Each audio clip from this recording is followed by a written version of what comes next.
Salbებით ხალხო და მინდა გითხრათ ძალიან საინტერესო ნოვაციით გაგახაროთ მინდა და აგერ ორ დღეში ძველი ახალი წელიერის კარგი საქმეა ქრისტიანული საქმე ეკეთება გულწრფელად გეუბნებით მახარებს რომ ჯანდაცვის სამინისტრო ფლაგმანია მე მგონი რეფორმებისა და ნოვაციებისა და არ ჩამოჩა მას საჟელასულების სამინისტროს და ძალიან კარგი და კონკრეტული ლაკონური და მიზანმიმართული განზრახულობა ჩაიფიქრეს ამ ადამიანებმა აგერ მინისტრის მოადგილე ყავს ბატონი არჩილ თალაკვაძე და ჯანდაცვის მინისტრის მოადგილე მარიამ ჯაში. მოდით ერთად მოვუყვეთ ხალხს, რას აპირებთ და რას უპირებთ იმ ადამიანებს, ვინც ძალიან მძიმე მდგომარეობაში არიან ციხეებში. და ეს გარღვევაა დამერწმუნეთ ყველა ქართველისთვის კარგი იქნება რომ ეს ინფორმაცია გააცნობიეროთ დიდი და კარგი საქმე იწყება. გისმენთ ორივეს და დიდი მადლობა რომ გესტუმრეთ. დიდი მადლობა მოწვევისთვის. და თქვენ და მე თქვენ კონკრეტიკა თქვენგან იწყება, მაგრამ განზრახულობა ამათგან დაიწყო. მარიამს დაუთროდეთ.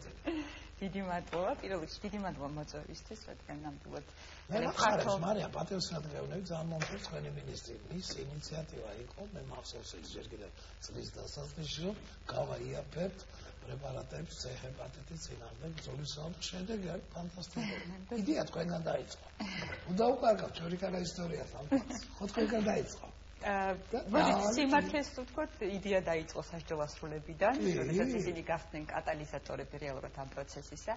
C-ჰეპატიტის მედიკამენტები ნამდვილად ძალიან ძვირად ღირებულია და არ იყო ხელმისაწვდომი უმეტესი პაციენტებისთვის, მაგრამ ჩვენ გვქონდა ძალიან კარგი გამოცდილება სისტემაში, იგივე შიცის მკურნალობის შემთხვევაში 10 ჯერ გაიაფთა სამკურნალო პრეპარატები წლების მანძილზე.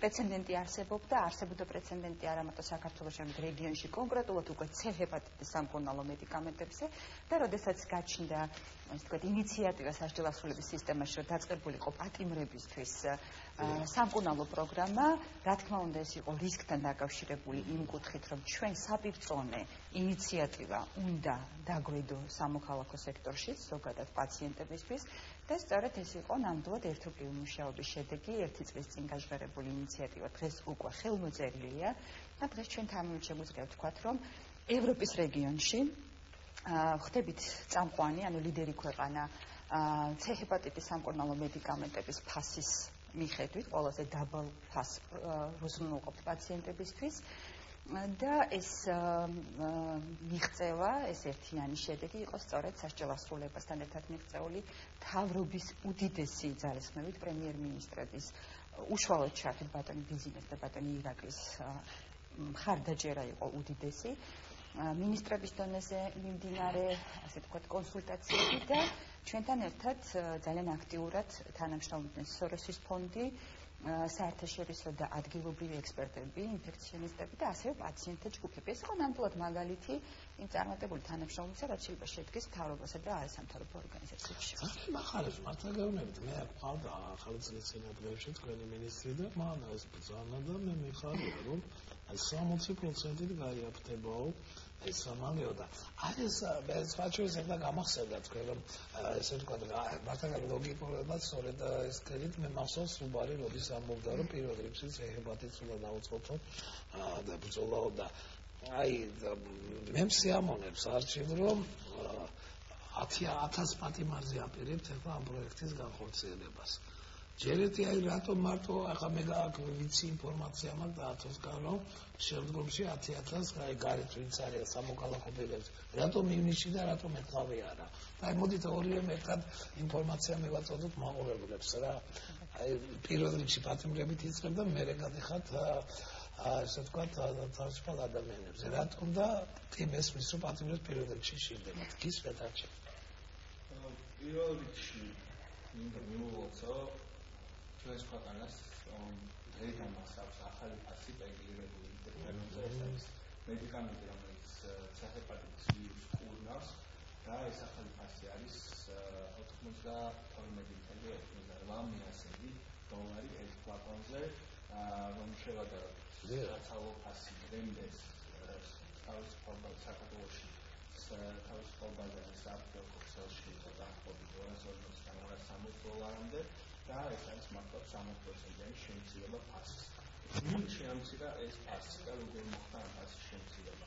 ფასის შემცირება ნამდვილად როგორც მარიამმა თქვა მოხდა სახელმწიფოს მთავრობის და არასამთავრობო სექტორის სამოქალაქო საზოგადოების ერთიანი ძალისხმევით. ეს იყო მართლაც ნაბიჯ ძალიან თანმიმდევრული პროცესი მოლაპარაკებების კონკურენციის მიმართულებით, რაც თავმოყრა. ეს იყო ინფორმაციის ძალიან კარგი დამუშავების შედეგი, რაშიც არასამთავრობო სექტორი ძალიან დაგეხმარა.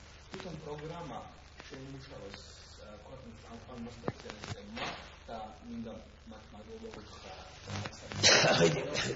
ამ პროგრამის მიმართ რაღაც სერიოზული შეკითხვები და შენიშვნები განხილვის არცერთ ეტაპზე არ ყოფილა და ეს იმიტომ რომ ის მართლა შექმნეს პროფესიონალურად. რატომ ვიწყებთ პატიმრებს? ვიწყებთ იმიტომ რომ მთელს მსოფლიოში და განსაკუთრებით ევროპის სივრცეში, საიდანაც ჩვენ მივიდით ბუნებრივად, ადამიანის უფლებათა სტანდარტი ეს არის დადგენილი, რომ სახელმწიფოს პატიმრების მიმართ აქვს მეტი ვალდებულება ის თავისუფლება და თავისუფლების აკვეთის პირობებში ადამიანს არ შეუძლია რომ თავად შექმნას ფულადი რესურსი, თავად მოიპოვოს დაფინანსება ამ კოლავზე. ეს ჰუმანიზმიდან გამომდინარე. ეს მეორე ძალიან მნიშვნელოვანი ფაქტორი. C-ჰეპატიტი იყო ერთ-ერთი მთავარი მკვლელი საჯავახების სისტემაში და 905 ადამიანი, რომელიც გარდაიცვალა ბოლო 8 წლის განმავლობაში საჯავახების სისტემაში, მათ გარდაცვალების ერთ-ერთი მთავარი მიზეზი იყო C-ჰეპატიტი და ამ ინფექციით გამოწვეული ციროზები.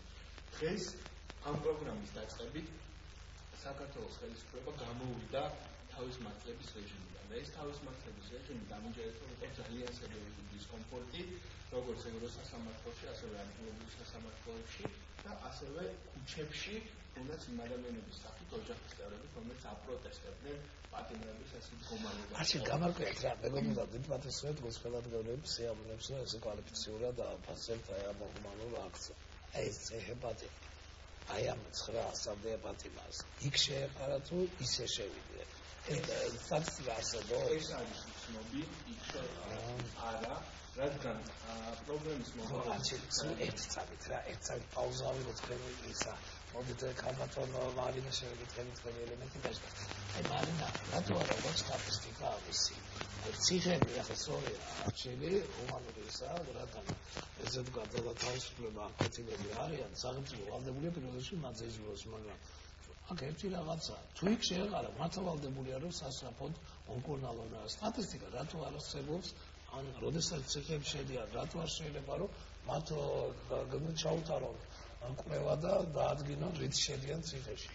ეგება რაღაც საშინელებაში და გადაედო თელმე მას კამერას ეძახიან თუ რაღაც ეძახიან.